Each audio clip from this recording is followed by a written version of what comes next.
for joining us today. If you've ever been on an airplane, well, you've certainly heard the safety briefing, right?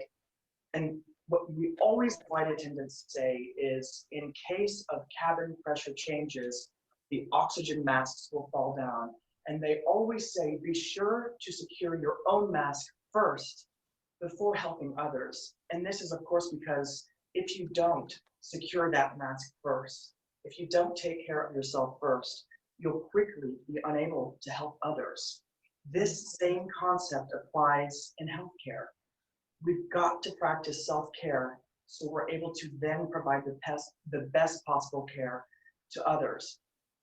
We're all prone in healthcare to experiencing grief and experiencing compassion fatigue, especially if the work we do involves caring for patients at or near end of life. So I'd like now to introduce our featured speaker for this presentation, Sally Hanley. She is a certified grief counselor. She's a board certified chaplain, and she's an ordained minister. And she functions as the director of social services here at Islands Hospice, overseeing programs and services that help families and patients navigate end-of-life conversations and end-of-life planning. She's given presentations to small groups, and she's given presentations to thousands of people in stadiums. But today she's here with us, and so without further ado, I'm going to pass it off to Sally Hanley.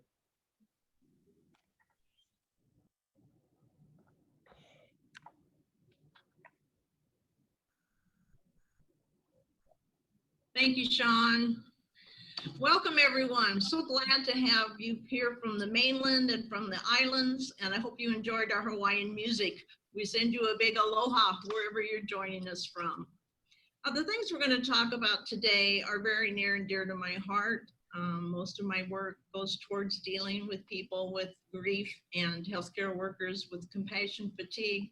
So I'm very encouraged that you're taking this time today to hopefully learn to identify some of the symptoms in yourself and in your coworkers. I appreciate your time, and we're going to jump right into it. I know many of you just have an hour to continue. So let's begin with compassion fatigue. This is defined as a set of symptoms arising from long-term or continuous caregiving of one or multiple persons. Now, many of the symptoms might be irritability, aches and pains, boredom and apathy, fatigue, sleep disruption, memory loss, depression, and I can see the eyes rolling already because some of you are probably saying, well, I have that. And we all have one or more of these from time to time.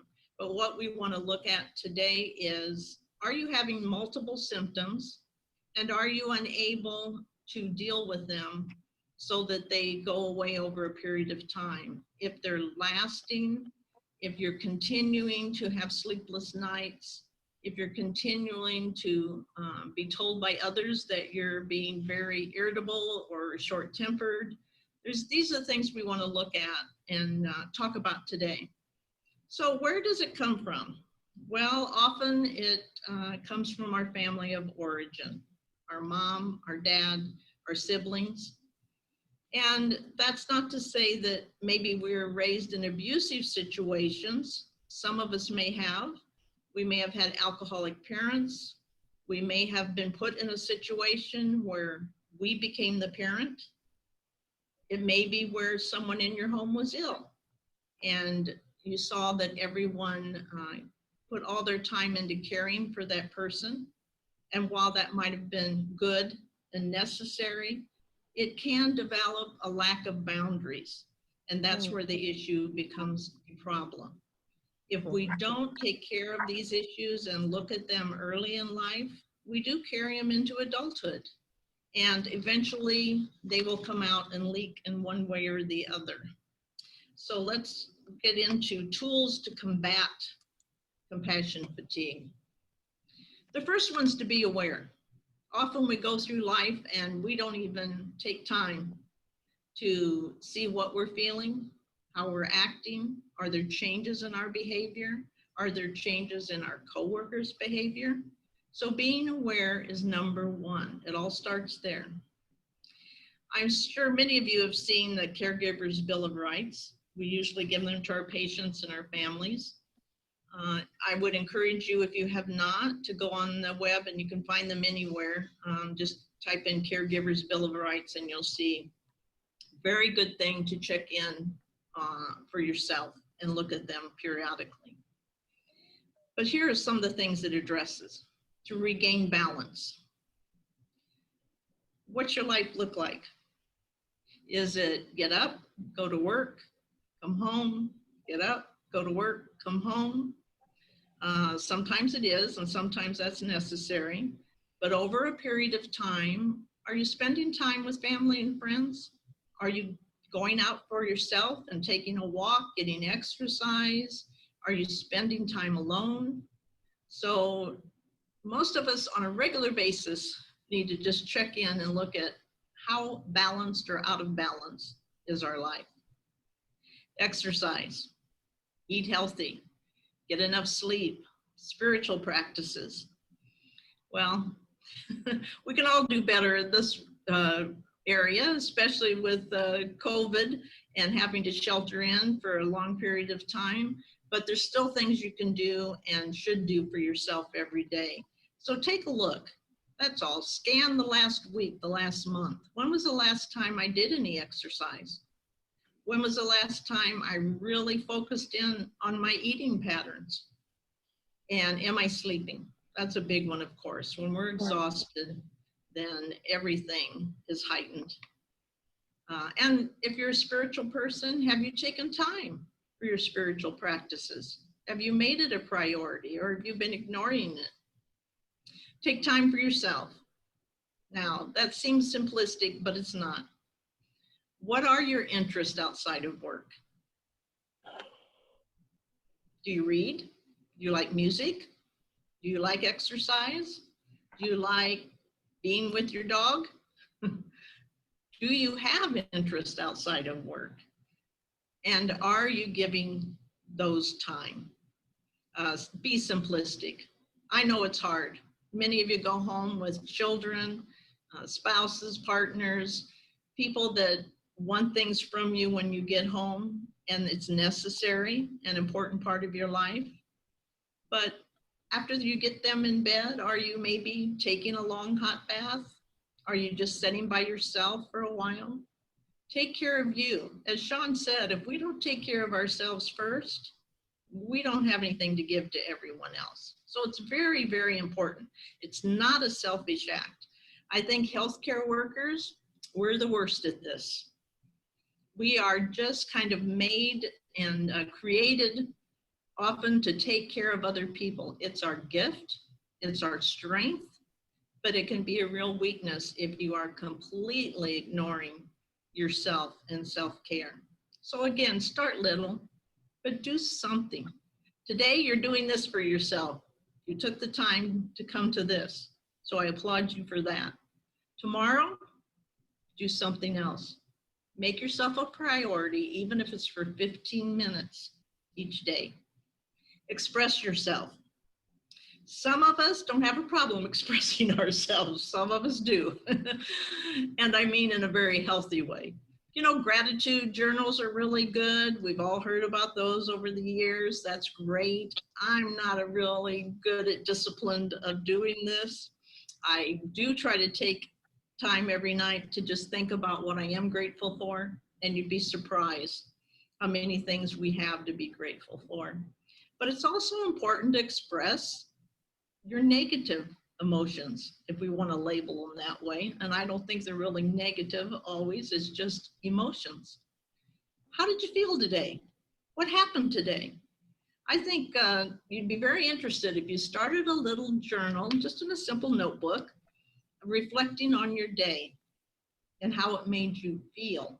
Not just what you did, but how it made you feel. And look back at it.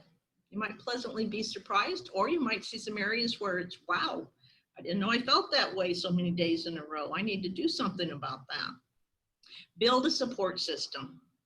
Now, this doesn't have to be complicated either. It can be one person, but we all need that person we can talk to, we can be ourselves to. luckily today we can do that by Facebook, by texting, so many different ways. So find someone, be sure you have someone, might be in your family, might not be at all. And just that you can be you, that you can call up and say, I'm having a lousy day. I'm really worried about this, or I'm really thinking about this, but we all need a support system.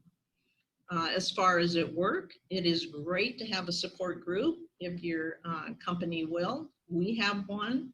I do encourage that it be run by a non-staff member. Everybody feels different about that, but here we have a volunteer psychologist that facilitates this for us off-site, and is completely confidential, obviously. And for us, we don't allow management to come.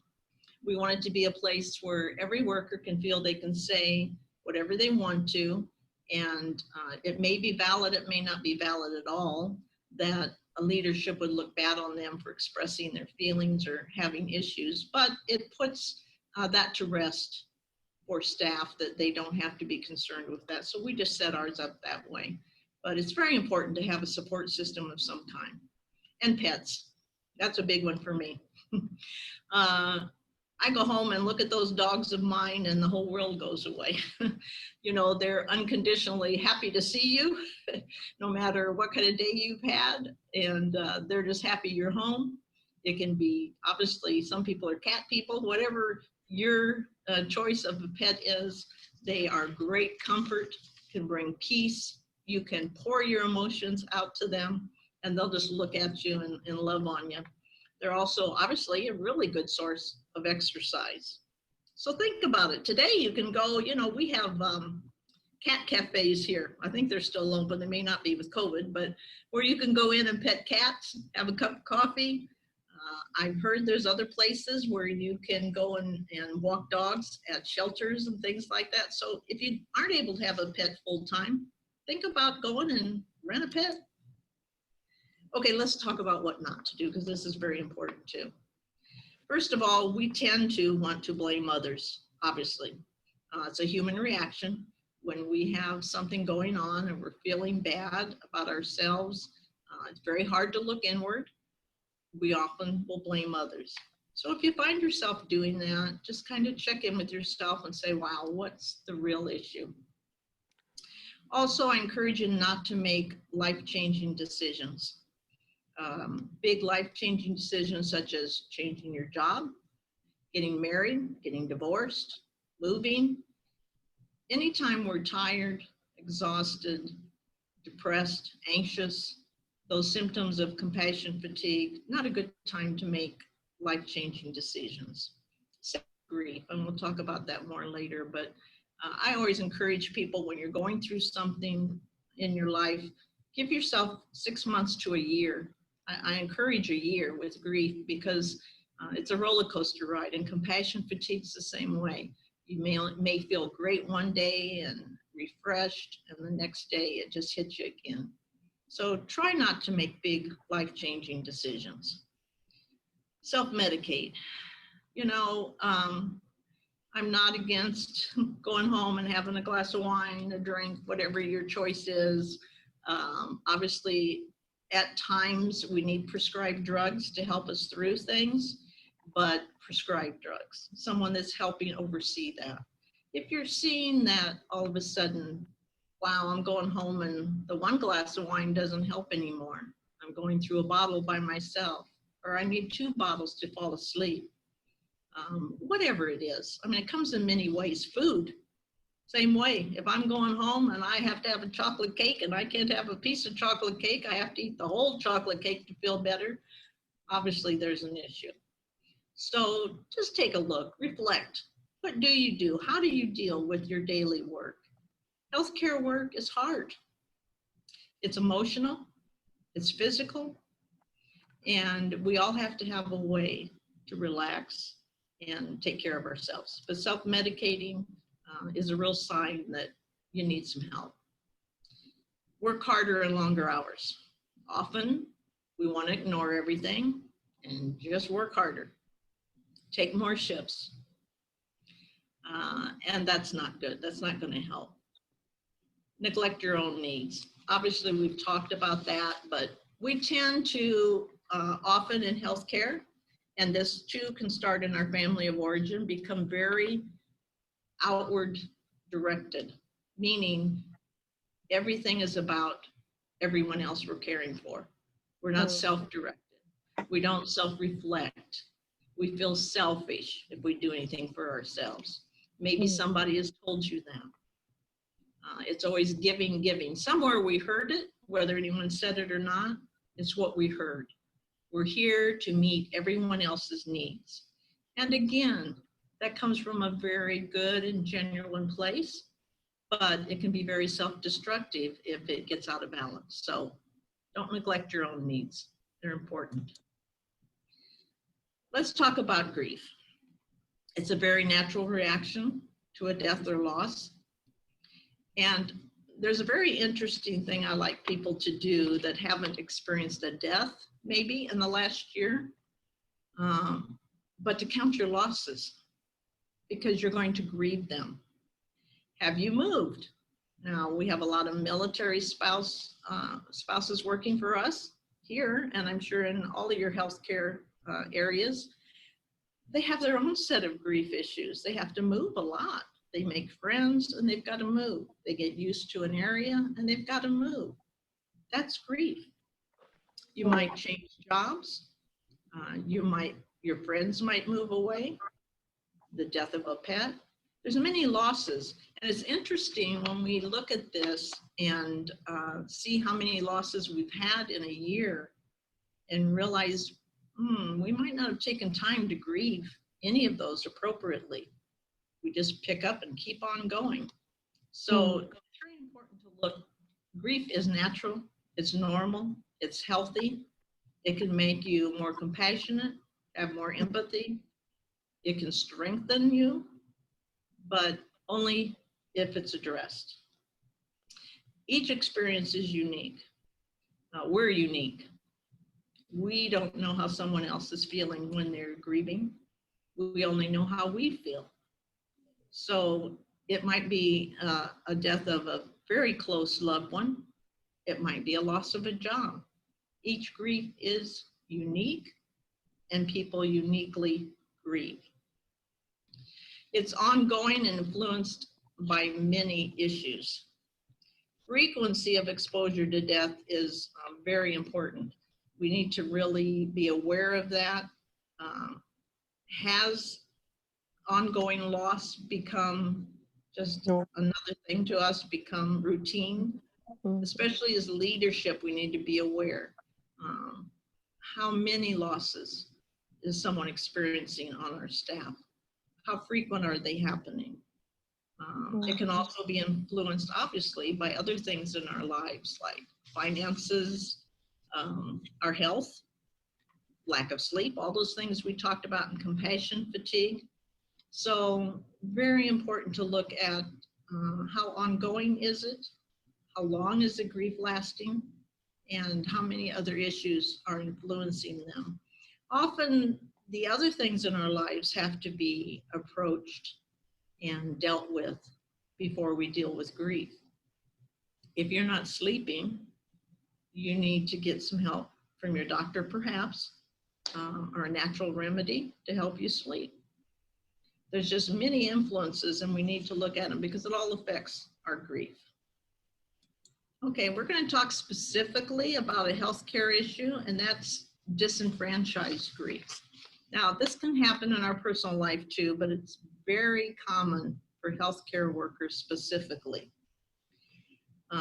It's related to compassion fatigue because it can be an area where others fail to acknowledge or recognize that we're going through it.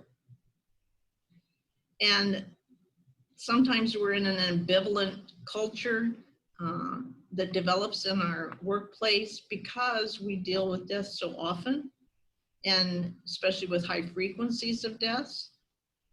Are those deaths recognized by staff? Is staff involved in perhaps the anticipatory grief of the families? I think about the COVID issues today and you heroes working in the hospitals and long-term care. In hospice, obviously, we deal with impending death, but in hospitals and long-term care, often you're caring for them because they're going to get better and go home. And now with COVID, you're facing a whole different range of issues. And it's important that your grief is recognized. You also may be stepping into the role that normally the family would take, being by the patient's side and being with them in their last days. And so that needs to be recognized by yourself, by your leadership, with your coworkers, that you're facing different types of things today, and grief is very much one of them. When we don't recognize it outwardly and acknowledge it, it leaves the bereaved isolated by society, and it just stops the normal grieving process when you're not able to, and I don't like to use the word closure, but I'll use it because it's a good one to just kind of understand. The normal process for grief is we have a loss, we have recognition of the loss.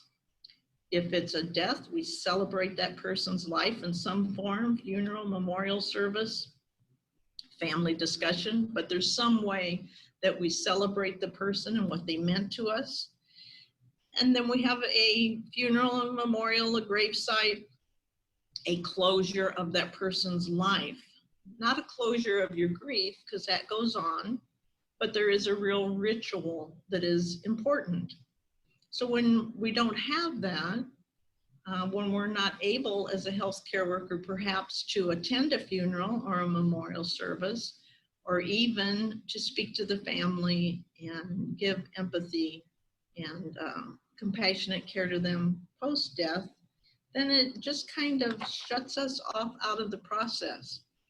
So it's important to take time at work with your coworkers, with someone, your support system perhaps, and just say, this person really made me laugh. This person was a fun person. He or she told me stories of their life. Did you know they were this or that? A way to recognize what the person meant to you, and that now you're grieving them. So it can be very isolating for healthcare workers to not be able to go through that process as they would on a personal loss. Let's talk about indicators of disenfranchised grief and the degree of impact on a person. Often shame is a emotion that is felt and displayed because perhaps you were raised that you're not supposed to show your emotions. Perhaps in your work setting, you are not allowed to show emotion, or it's looked down on. Or that just may be your perception, and that's not true at all. But you feel it, and you feel shame for feeling such a loss, perhaps even. Someone may say to you, well, why are you so upset? They weren't your mother, father, loved one, whatever. Or you should have expected it. This is healthcare. You better get used to it. There's things that can be said that aren't meant to be harmful, but they are harmful and they can cause shame. So if you're feeling shame, again, reach out to somebody that you trust and express that and deal with it, because you'll carry it forward in other areas of your life. You may have a sense that one is not allowed to grieve or does not need to grieve. Again, they go hand in hand. Often, I have heard supervisors tell CNAs, nurses, buck up, this is it. Maybe this work isn't for you. And again, they don't mean to be harsh, but yes, it is part of healthcare, but emotion is part of being human. And grieving someone that you gave comfort and care to is very real and very natural. And if you don't get to express that, it can cause the things below. Here are things that affect it. Circumstances of death. It could have been a violent death. Our friends that work in hospitals,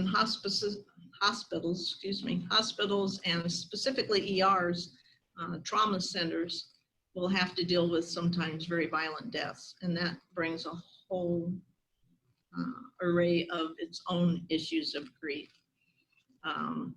Did the person come on and you thought you were going to have time to care for them and bring them comfort?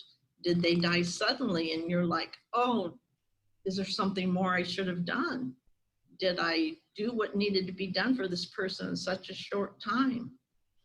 And of course, you may have been caring for this person for months and years in a long-term care setting, and they die. And that needs to be recognized, because that person you gave yourself to every day, even with very healthy boundaries, you're caring for someone. Influence of others. Now, this is a big one again. Are people, allowing you to grieve? Are they recognizing your grief? Or is it just business as usual? Acceptance and response to symptoms. Did anybody even validate that I've lost this person? Sure, they may not be my relative, but I was caring for them. I cared for their family. I heard their life stories. Is anyone validating that I have had a loss or not? It's very hard for someone that doesn't work in healthcare to recognize and validate what you're feeling, often because they have nothing to relate to. But let's please, with our co-workers, take time to say, oh, I know you cared for him. You gave great care. I know I heard you laughing with him every day, and this must be hard. Just accept and validate that there is a response and it's okay. Understanding the impact on yourselves. Are you taking any time to deal with your feelings? We talked about this earlier. Are you doing any of the things we talked about? Are you journaling? Are you just expressing yourself to someone? Are you even accepting that what you're feeling is real, valid, a natural, normal response? It's important to take that time. Yes, there's other patients to take care of. Often you can't do it right away at the time of loss, but are you going back and allowing yourself to feel your feelings, to be aware you're having those feelings, first of all, and accept that it's okay to have them? Or are you just going on with your next day business as usual? Let's talk a little bit about ongoing signs of those impact. Are they recurrent and intrusive recollections of the event? This is much like PTSD. Are you continually seeing that person's face? Are you remembering how they died? Is it interrupting your normal daytime? This will depend on the severity of the circumstance and whether it's multiple deaths. Something we need to be very aware of is you may not be grieving this death at all. It may be the death of someone prior. Now, it's very important and it's very necessary, especially in the healthcare field. It's a busy field, many patients, that you're able to, in a healthy way, put your emotions down a little bit. I always say put them up on the shelf on visuals. So dealing with grief myself, I've had to put my grief in a little box and put it on the shelf sometimes and go to work or take care of your children or whatever it is you need to do. But the important thing is that you take it down and that you address it. And if necessary, let someone help you address those, because they will come back. If we don't grieve our losses, they will come back. So it's important to just sit down and think a minute. Am I having an overreaction to this person's death? Maybe. maybe not. But if you think so, am I really grieving this person's death? Or is it reminding me of a prior death that I didn't deal with?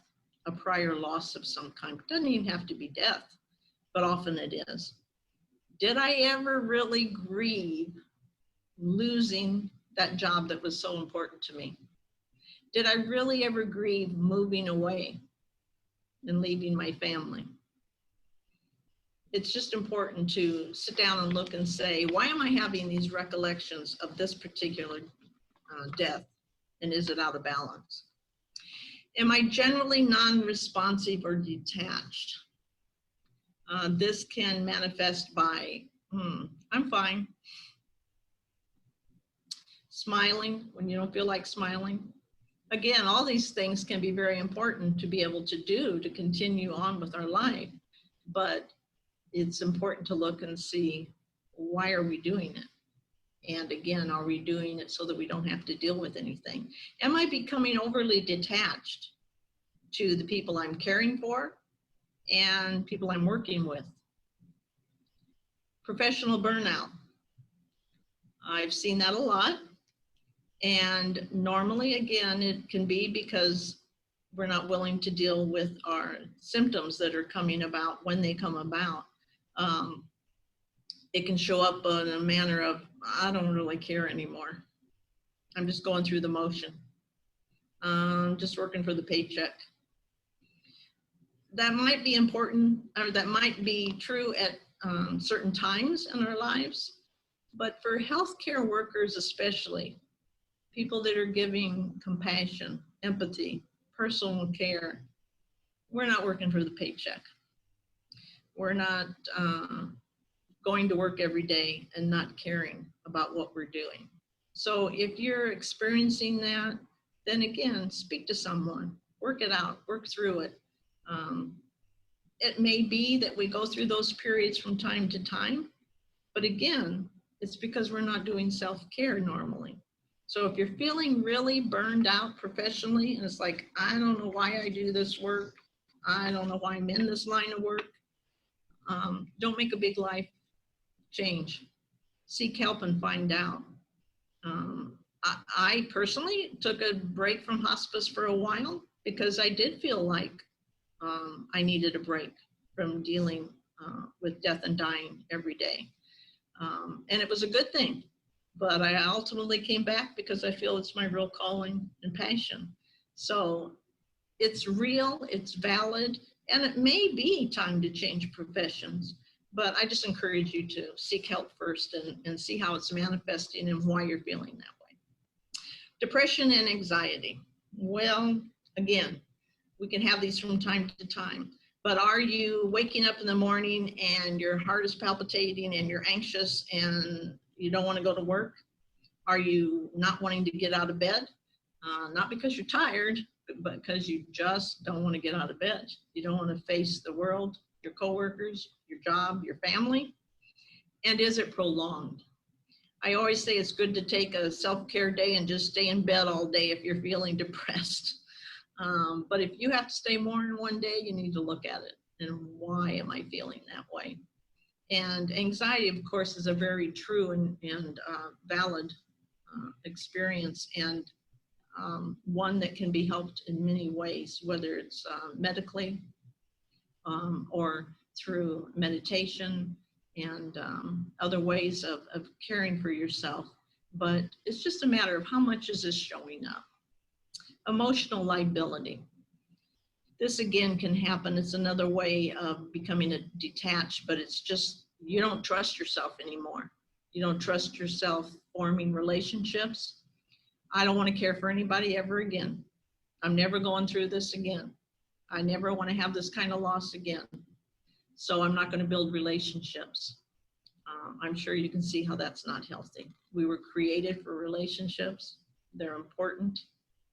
And so if you're feeling like, I just don't ever want to get close to anybody again, that's another sign. Spiritual distress. You know, we all question from time to time the meaning of life and death. And that can be a good thing to explore. But if you have a strong spiritual value or practice that you've always had in your life that has kind of been your center, and now you're staying away from that, or you're not practicing your spiritual practices and disciplines anymore, then it could be a sign of an impact of disenfranchised grief. So anything out of the normal. Am I changing my routine in a way that I can't explain or have no real way to understand? It's just, I don't want to do that anymore. Well, let's look beyond that at why don't you want to do that anymore? Again, reach out to others. Okay, contributing factors to the severity. Speed of reoccurring events. For those of you in supervision, very important to look at your staff. How many deaths have they had to deal with this week? Is it their role to be hands-on? You know, CNAs, nurses, you're my heroes, and you always will be, because you deal with people at a time that is most of the time very tragic for them. They need you very desperately. They need a calm and constant force in their life. You're caring for their personal hygiene. You're easing their pain and suffering.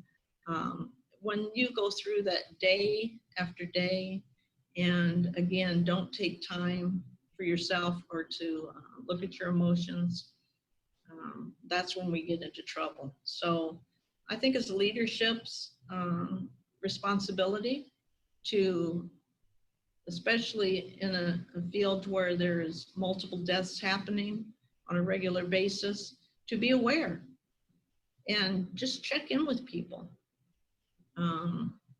How much are they really dealing with, and how often? Is it violent or an unexpected loss? We're never ready to lose someone. Doesn't matter whether it's unexpected or someone's been ill for a long time. We're rarely ready for that moment, even when we think we are. But these two factors can heighten the issue. Was it a very violent death? And was it unexpected? Again, did someone come on service and I thought I was going to be able to help them relieve their pain, have what we call, obviously in healthcare, a good death, or did it come very suddenly and catch me off guard? Again, we start thinking, did I do enough? Should I have done more? Could we have given them this medication or that medication? So that really affects us, unexpected or violent death. Intentionality. This is a big one for us in hospice. Did the patient's death resemble his or her wishes as we understood it? Was it pain-free? Were no aggressive measures used? Were aggressive measures used? Was it peaceful versus suffering? Of course, it's all our perception, but it's very important to us. Often we have in our own mind how this person should die, or if they even should. So that can become a real issue if you feel like the circumstances were not what the patient wanted for themselves. And often they will express that if you have time to work with them, especially in long-term setting, care setting. Often patients will begin to talk about that. And so it's important to look at our perception of suffering. What is your perception of suffering? Have you ever asked yourself, what is suffering to you? That's, you know, is someone in pain? Or does someone want to be in pain and be more cognitive? We all have different ideas of suffering. So it's important to know your perception of suffering, because as you're dealing with people that are ill, it just becomes very important to you to know that you've done all you can to eliminate what you think is their suffering. Degree of exposure, or your role or proximity to the patient. Again, whether you work in the office, and you process paperwork, you see the patient's diagnosis, you see the family members, names, ages, whatever, you still may be feeling some grief when this person dies, when you hear of them dying, because you have a very important and valid role in their caretaking. Social workers, chaplains. You may only see this person once a month, twice a month. You may feel like you're not that attached, or may feel like you're not doing all you can do, but you're still going to grieve. So you don't have to have hands-on care every day. You don't have to be the CNA and nurse to feel an impact of this. But obviously, the more hands-on care you're giving, the more you're exposed and around the patient, you're going to feel a deeper grief, perhaps. Again, concurrent losses and stresses. We talked about these, both personal and work-related. You can be dealing with some personal grief issues that are not resolved, and it obviously is going to affect your work. You may have financial issues. You may have family stresses. It's just good to be aware. How many outside stresses do I have besides my daily work? Because it will all come into play in one area or the other. And for supervisors, again, if you know your staff is going through something in their personal life, be aware of how it might be affecting their work. And I don't mean that in a negative, judgy way. I mean in, what does this person need? How can I come alongside of them? How can I help them through this and give them some grace and extra care during their time of personal issues? Proportion of community shared grief. Again, to what degree are family and staff able to communicate the loss? Expression of sympathy, empathy, and grief. It can be a very important element, obviously, for staff, but also for the family. So are we able to share it? Is there a place in my daily work, again, to recognize the loss? Are you taking time in your team meetings or whatever your meetings, however they look at your place of work, to recognize that we've experienced a loss here? This is not a number. This was a person, and we've had a loss. The family's had a loss. Sending cards to the family, anything you can do that involves you as a community experiencing the loss will be helpful. So how do I assist a coworker through a death or a loss? Well, number one, are you even comfortable doing that? Have you ever asked yourself, how do I feel about a coworker that breaks down? Do I think they should hold their emotion in? How do I feel about death? Things we can ask ourselves first. But certainly when you see a coworker that is having an issue, or they come to you with an issue, listen. You don't have to fill the air with words. Listen, be present. If you do nothing else, just do that. Let someone express how they're feeling, or let them cry. Crying is not bad. Crying is very healthy. Validate what they're feeling. You don't have to understand it. You don't have to even comment on it to validate it. You're just with them and say, I know this was a loss. You don't have to get into the emotional labeling. I know you've had a loss. Just be there. Ask what they need, not what you think they need. Ask what they need. Don't judge them, and don't offer platitudes. We're good at that. He's in a better place. God needed him more than we did. They just need you to be there and be present. So to wrap this up, the number one thing is be aware of yourself. Look around at your coworkers. Just be with each other and start small with little things you can do for each other. Thanks. Thank you so much, Sally. A wonderful presentation, and a couple of things you said that stuck with me are it's okay to experience grief and have those human emotions for patients you've perhaps been caring for. And not only is it okay, but it's healthy, and you can have those human emotions and still have those professional boundaries. They can coincide, both can exist. But also what you said, which is fascinating and we don't tend to think about, is that the experience of grief is not always related to the loss of a loved one or a person. It can be related to losing one's home, one's community, perhaps a job. And it really is those same types of feelings. Uh, and for me, I think it better defines some experiences I've had in the past myself. So thank you for that.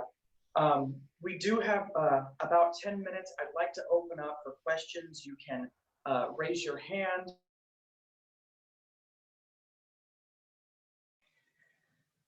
All right.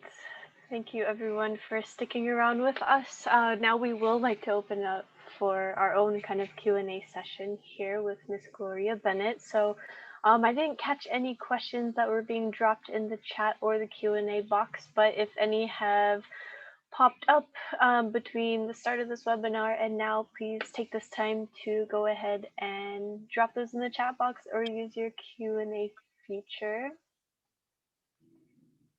for that. And now let Miss Gloria Bennett have any last comments as well.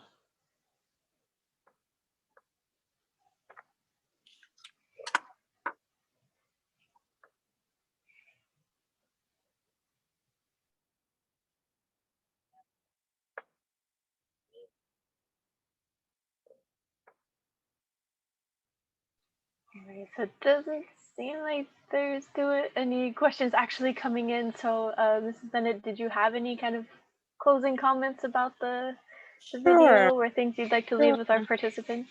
Yeah. Just want to reiterate some of the points that Sally hardly went over. It's so important to do self-care. As Sean stated in the beginning of the webinar, we can only take care of others to the degree that we take care of ourselves. So self-care is definitely important. Exercise, spending time alone, music, singing, you know, walking with friends, spending time with friends and family, and being aware of how we're feeling and dealing with things. Also, when it comes to working with others that are in the same field, it's also important to be aware of our surroundings and what others are going through, and just to be a listening support sometimes, to be available for those around us that might be experiencing this kind of grief and compassion fatigue. And in this time of COVID, where there's a lot of deaths and loss, one of the things that I practice myself is to limit the amount of news that I watch, the amount of, wanting to know how many people, how many died. Those things, even though we might not think so, do have an effect on us. So if we're working in an area, let's say in a hospital or in hospice setting, it's important to be aware of how much of the information you're already in the environment of death and tragedy and dying. It's also, it's very important to realize the amount of personal time that we spend watching the news or listening to things that are not uplifting. So just as a reminder, be aware of how much input you're getting into negative information. It's always good to go out in nature, to look at things that are beautiful, to be around things that are uplifting and encouraging to us. So that is my closing remark, just be aware of our surroundings. And um, thank you. I want to thank Amanda for hosting this and having me to be a part of it. And on behalf of the hospice service in Maui, we want to say aloha and thank you for joining us today. Thank you. We actually did have a couple questions pop into Oh, the chat, if you don't mind. Yeah, no, just I two of don't mind. them. Great. Sure. So the first one is on the last slide. Sally mentioned to not offer platitudes. So what should we offer instead? Or what can we? When it comes to listening and being a present with a person that has a loss, listening is always a good thing. Sometimes we don't know what to say, and we don't have to say anything. Sometimes people just need to know that somebody cares, somebody's willing to sit and listen. And so people sometimes offer platitudes. Well, they were suffering anyway, so they're not suffering anymore. They're in a better place. That is not comforting to the person that just had a loss. So I would always say a listening ear is the best that we can do for that person. If you feel like they're in danger, maybe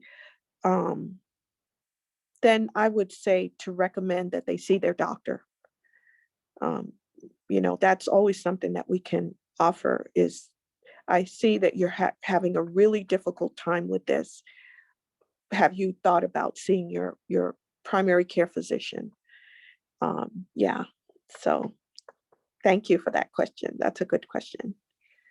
Thank you for that answer. I think listening is so powerful, right? It Just is showing that powerful. you care and you can be there Yeah. for someone. And it seems Yes. like the easiest thing in the world to do, but it Yeah. actually takes some work and some effort, right? So the second question we have is, how do we ask our boss to be more sympathetic to our own situation? Um, Depending on where you work, uh, for us here in hospice, we're very coworker and employee sensitive. So even though we are expected to perform, our duties, there are times where we are having difficulties, and we can go to our supervisor, our boss, and you might not need to share the details of what you're going through, but just to let them know that I am experiencing a difficult time, whether it's with the work or in your personal life, and just let them know so that they can provide that support for you. That, yeah, we know that you're in a challenging time. And this way, sometimes when you're having difficulties in your personal life or even at work, they can cover for you. I think in the health field, we are very empathetic because we know that the work that we do is hard.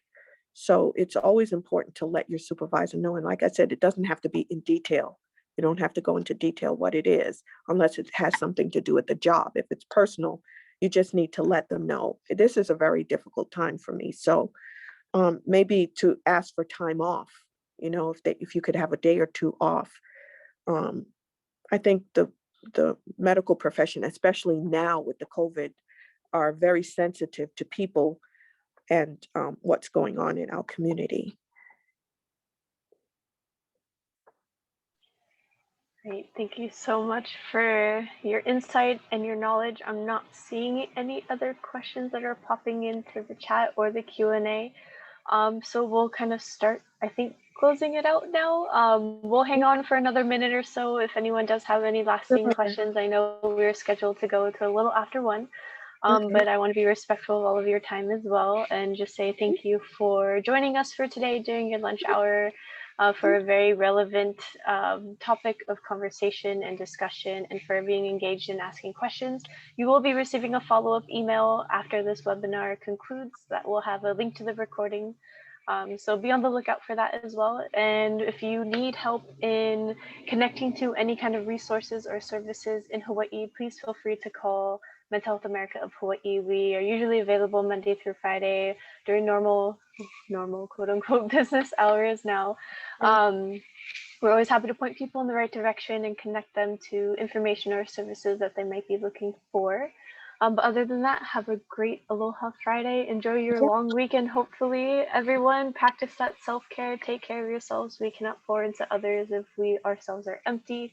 So make sure we are investing in our own mental health. And a huge mahalo also to Mrs. Gloria Bennett. Thank you so much Thank for you, joining us today. Amanda, for having me. All right, take care, everyone. Thank you. Okay, bye-bye.